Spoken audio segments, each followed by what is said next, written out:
प्रिय विद्यार्थियों, स्वागत है एक और शानदार और धमाकेदार वीडियो में। विद्यार्थियों, इस वीडियो में हम देखने वाले हैं जो आपके सीजी बोर्ड में जो आपके बेसलाइन आकलन लिए जा रहे हैं 2022 में।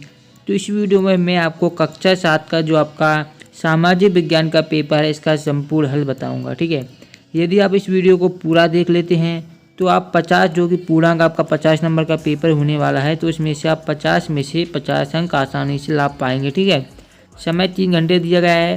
ये देख सकते हैं सेतु पाठ्यक्रम पर आधारित प्रश्न पत्र है कक्षा 7 का। ठीक है, चलिए स्टार्ट करते हैं। वीडियो स्टार्ट करने से पहले यदि आपने अभी तक चैनल को सब्सक्राइब नहीं किया है तो सबसे पहले चैनल को सब्सक्राइब कर लें। पास ही में एक आपको बेल आइकन का बटन दिखेगा तो उसे भी ऑन कर लीजिएगा, जिससे जब भी हम कोई भी नेक्स्ट वीडियो डालें तो उसकी नोटिफिकेशन क्या है सबसे पहले आप तक पहुँच जाए। ठीक है, तो चलिए वीडियो को स्टार्ट करते हैं। डिस्क्रिप्शन में टेलीग्राम की लिंक है तो टेलीग्राम को भी ज्वाइन कर लीजिएगा। पहला क्वेश्चन देखिए दिया गया है आपका कि पत्थरों खालिस्तान है, जो कि आप जानते हैं कि आपके खालिस्तान पूछे जाएंगे, जो कि आपसे 4 खालिस्तान पूछे जाएंगे। पत्थरों या शिलाओं पर खोदकर लिखी गई बातों को खालिस्तान कहते हैं। तो पत्थरों शिलाओं पर खोदकर लिखी गई बातों को हम बोलते हैं शिलालेख। क्या बोलते हैं विद्यार्थियों? शिलालेख हम बोलते हैं। तो ये आपका पहले क्वेश्चन का आंसर हो जाएगा शिलालेख। तो इसे आप नोट कर लीजिएगा, ये आंसर आपका हो जाएगा। दूसरे क्वेश्चन की बात करें तो वो दिया गया था आपका ग्लोब पर बनी आड़ी रेखाएं खालिस्तान कहलाती हैं। आप ग्लोब जानते हैं, इस प्रकार का आपका ग्लोब होता है। ठीक है, कुछ रेखाएं इस टाइप की होती हैं। ठीक है, कुछ रेखाएं इस टाइप की होती हैं। ठीक है, इस टाइप की होती हैं। तो हमें बताना है जो आड़ी रेखाएँ होती हैं उनको हम क्या बोलते हैं। तो जो आपकी आड़ी रेखाएँ होती हैं उन्हें हम बोलते हैं अक्षांश। ठीक है, अक्षांश। और जो सीधी रेखा होती है उनको हम बोलते हैं देशांतर। देशांतर। ठीक है, तो जो क्वेश्चन में पूछा गया था वो हमसे पूछा गया था कि आड़ी रेखाएं कहलाती हैं।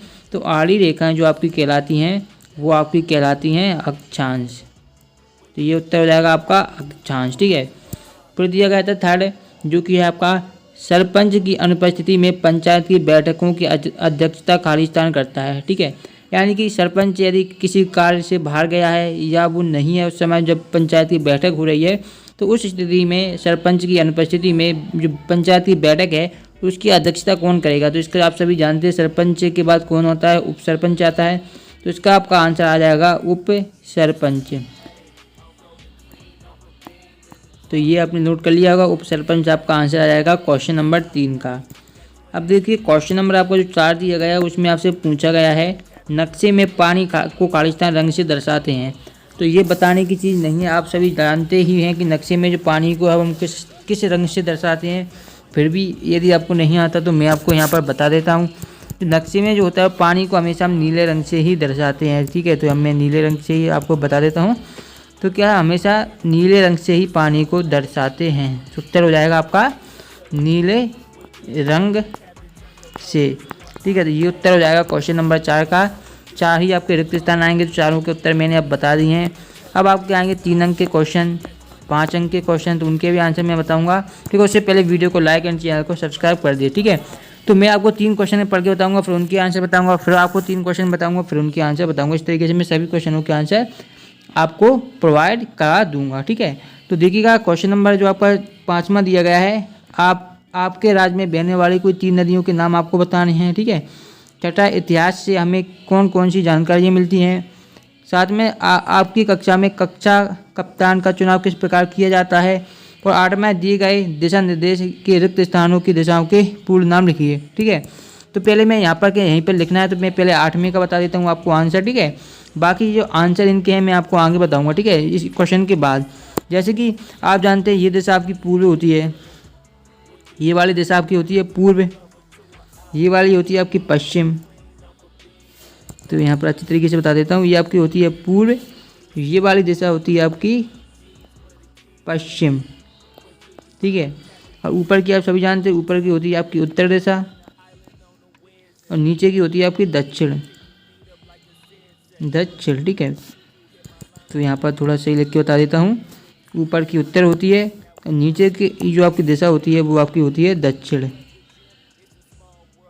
ठीक है, तो ये जो खाली थे उनको मैंने भर के बता दिया है। ठीक है। उत्तर और पूर्व के बीच में उत्तर पूर्व होता है, उत्तर पश्चिम के बीच में उत्तर पश्चिम होता है, और पश्चिम और दक्षिण के बीच में दक्षिण पश्चिम होता है, और पूर्व और दक्षिण के बीच में दक्षिण पूर्व होता है। ठीक है। तो यहाँ पर जो खाली स्थान दिए गए थे इनमें क्या भरना था वो मैंने आपको बता दिया। ठीक है, दिशाओं में। ठीक है, ये आपका क्वेश्चन कंप्लीट हो गया, जो कि क्वेश्चन 8 था। ठीक है, अब 5, 6 और 7 में क्वेश्चन का है, इनके आंसर और देख लेते हैं तो हमारे क्वेश्चन 8 तक आंसर कंप्लीट हो जाएंगे। तो क्वेश्चन 5, 6 और 7 के आंसर देखने के लिए तैयार हो जाइए। ठीक है, चलिए देख लेते हैं इन सभी क्वेश्चनों के आंसर। देखिए यहाँ से भी आप आंसर लिख सकते हैं, जैसे कि पहले का मैंने शिलालेख बताया, दूसरे का अक्षांश, तीसरे का उपसरपंच, चौथे का नीला। ठीक है, 5वें का आपका आंसर हो जाएगा खारून नदी, महानदी, अरपा नदी, शिवनाथ और पैरी आदि नदियाँ बहती हैं। ठीक है, आगे देखिए क्वेश्चन 6 था, इतिहास से हमें प्राचीन ग्रंथों, स्मारकों, भवनों, चित्रों, पुराने सिक्कों, आभूषणों आदि की जानकारियाँ मिलती हैं। आपकी कक्षा में कक्षा कप्तान का चुनाव निम्नानुसार किया जाता है। तो क्या क्या का काम किए जाते हैं कक्षा के जो कप्तान के चुनने के लिए? तो सबसे पहले क्या होता है, नामांकन होता है, यानी कि कौन कौन कप्तान बनना चाहता है। ठीक है, कप्तान के लिए पहले तो हम जानेंगे कि कौन कौन इंटरेस्टेड है कप्तान बनने के लिए। ठीक है, जो कप्तान बनने के लिए इंटरेस्टेड होगा, मान लीजिए कोई एक ही व्यक्ति है जो कप्तान बनना चाहता है, तो फिर उसे निर्विरोध बना दिया जाएगा। ठीक है, फिर उसका प्रचार किया जाता है, प्रचार करेगा, सभी अपने अपने जो बनना चाहते हैं वो प्रचार करेंगे। फिर मतदान होगा। ठीक है, मतदान होगा, फिर मतगणना, वोटों की गिनती होगी, फिर परिणाम आपका आएगा, और फिर आपका जो परिणाम आएगा उसके अनुसार उसकी शपथ ग्रहण की जाएगी, यानी उसको कप्तान बना दिया जाएगा। ठीक है, ये हो जाएगा। दिशाओं के बारे में मैंने ये वाला क्वेश्चन 8 में बता दिया था। आपका पूरब होता है, ये आपका पश्चिम होता है, ये आपका उत्तर होता है, ये आपका दक्षिण होता है, ये उत्तर पूर्व, ये दक्षिण पूर्व, ये उत्तर पश्चिम, ये आपका दक्षिण पश्चिम। ठीक है, अब देखिए क्वेश्चन यहाँ पर सभी आंसर दिए गए, लेकिन एक बार मैं आपको क्वेश्चन बता देता हूँ सभी, उसके बाद सभी क्वेश्चनों के आंसर मैं आपको क्या एक साथ बता दूंगा। ठीक है, तो बार बार हम इधर उधर नहीं जाएंगे, आपको पहले सभी क्वेश्चन बता देता हूँ। क्वेश्चन हमारे यहाँ पर 8 कंप्लीट हो गए हैं, बाकी जितने भी क्वेश्चन एक बार बता देता हूँ, फिर आपको केवल आंसर बताना ही रह जाएगा। ठीक है, चलिए क्वेश्चन देख लेते हैं, फिर आंसर देखेंगे।